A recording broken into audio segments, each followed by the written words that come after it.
Yeah, so I just wanted to know, could you just repeat that last part? I didn't get the notes for that part. All right. Thank you. Curse was in the movie. Remember Misfits? Yeah. He's in it.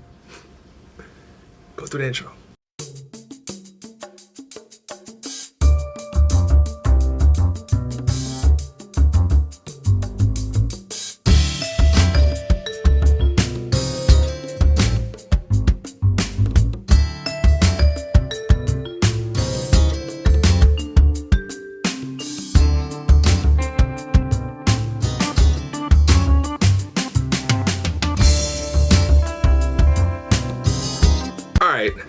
Alright, so The Kid Who Would Be King. That's the name of this movie. I kept saying The Boy Who Would Be King for a long time, but apparently that wasn't the name of the title, so I made a little mistake. It wasn't a bad movie. It had good characters, I'm not gonna lie. The main guy, the main kid, rather, for the entire thing, the driving force for the movie, he did a good job. He didn't make the movie boring at all. I feel as though his interactions came from a genuine place, from somebody who's maybe like, you know, that age. I want to say he's maybe like 12 or 13.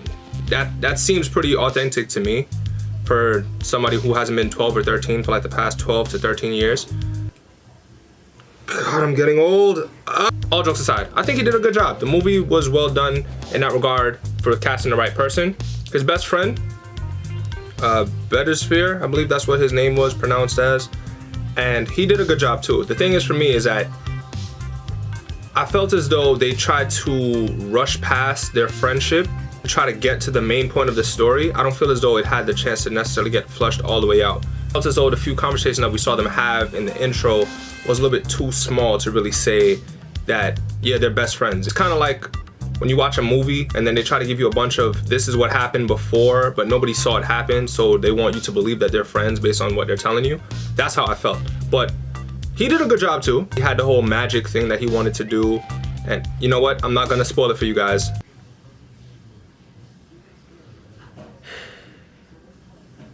You know I'm about to spoil it for you guys. I'm gonna introduce other characters as well, or like try to talk about them first before I go into that part. Kay, one of the main antagonists, who looks like she could be Curtis's biological daughter. I'm pretty sure that's his, like his, they have to be related. They look alike, they look so much alike, or it could just be me, I don't know. But she did a good job. I'm gonna say her standout scene for me was when they were inside of they were on a part of the journey and they were like in like some lake or something, and she basically gave a heartfelt speech saying that, you know, even though my other friend isn't all that good, he at least knows his flaws, and I thought that you guys would be willing to accept that since this is how you knighted us. Knighted, not like united, like the word knighted, like I knighted somebody with like a sword or something like that. Brings me to the next guy, Lance. Lance was way too boring for me. I'm not gonna lie to you, he was way too boring. Like I didn't buy into his character at all. He just felt like the generic bully that becomes a friend, and I was just like, I didn't really care. I'm not gonna lie. When he was on screen, it was just like, okay. There were times where he wouldn't be in the movie, and I'm just like, oh yeah, that's right. He's one of the people in here. Like Kay, you know, because Kay I think was the only main female lead, so she had that to hold on too, but this guy just see who else was in this movie. This guy, Merlin. This man loves to do hand motions. Like, first time he did it, I was like, oh, okay, this is kind of cool. Second time, all right, this is kind of interesting. Third time, okay, he's still doing this. Yo, my man, do something else with your hands. Although this movie is definitely not targeted towards my age range, or it could be, because I went with a group and someone in the other group said, hey, I like this movie, and it's not that I don't like this movie, it's just I between this guy and this guy, I felt as though it was a good parallel. I probably didn't even look in the right way. I felt as though it was a good parallel. Like you had the young version of him and you had the old version. They were essentially the same character, but when they were on screen, you felt two different emotions. So you felt like the young guy could relate more because he's around their age, but you felt like when he turned into the older guy, you felt more that he had that wisdom. I guess it's like when you're around your older friends, or like when you're a young kid hanging around older people, you feel like you can learn a lot more from them. At least that's me personally. So the final battle of this movie was dragged out. Oh my God. The first time they meet the main villain, who is Morgana, Morgana is somebody who wants Excalibur because she wants to take over the world, right? That's her entire MO. First time when you meet her, he has a fight with her.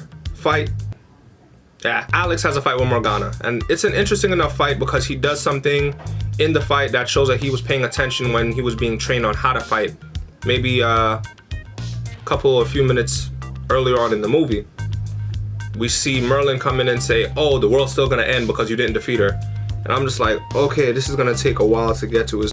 It took a while to get to. Fight scene then turns into like an army versus an army scene. The kids are then knighted by Arthur, and then Arthur has 1,000,001 people.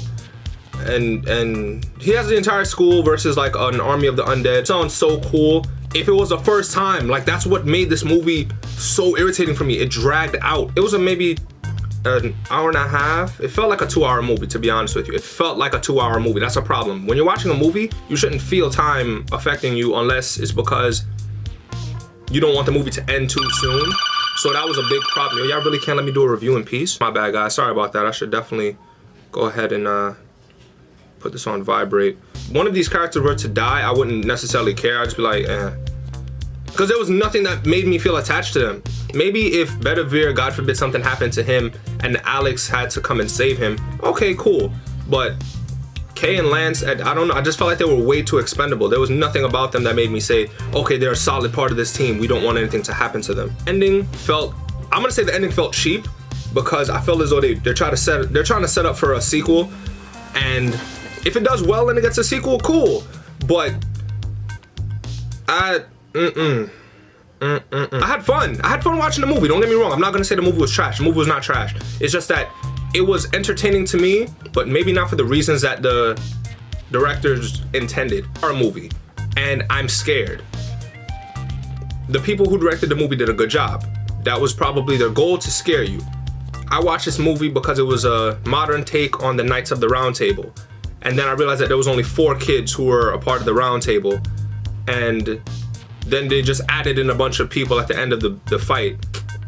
It had no personality to it for me. Like, if the 4 people that fought the main person, Morgana, and it was an epic fight scene, I'd say to myself, this is a good fight scene because I feel attached to each character that's fighting.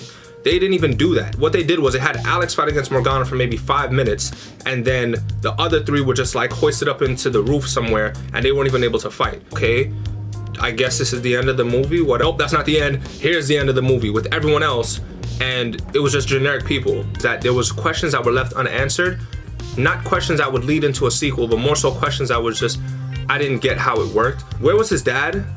Mom wrote in the book. The dad didn't write in it. What was that about? If I had to recommend this movie, I probably would if it's on Netflix. Like, if it's on Netflix and you have, you know, like you have an hour and a half to kill, you're not really in a rush to do anything, I'd say you could watch the movie. I wouldn't necessarily recommend to go watch it right now in theaters. I'd probably just wait till it goes to, I'll probably wait till it goes to Netflix. This is one of those, I'll wait till Netflix releases it. It's a fun time. It's just, it's not spend your own money kind of time. It's not that kind of party. Just my thoughts. Comment, what did you guys like? Let me know what you guys think in the comment section. Did you like it? Did you not like it? Was it fun for you? Was it boring? Did you agree? Did you disagree? You know, I like to interact with my audience, so let me know what you guys think about it. As always, I love and appreciate you guys. So excuse me, I'm gonna go save, you know, a kingdom or something. Deuces!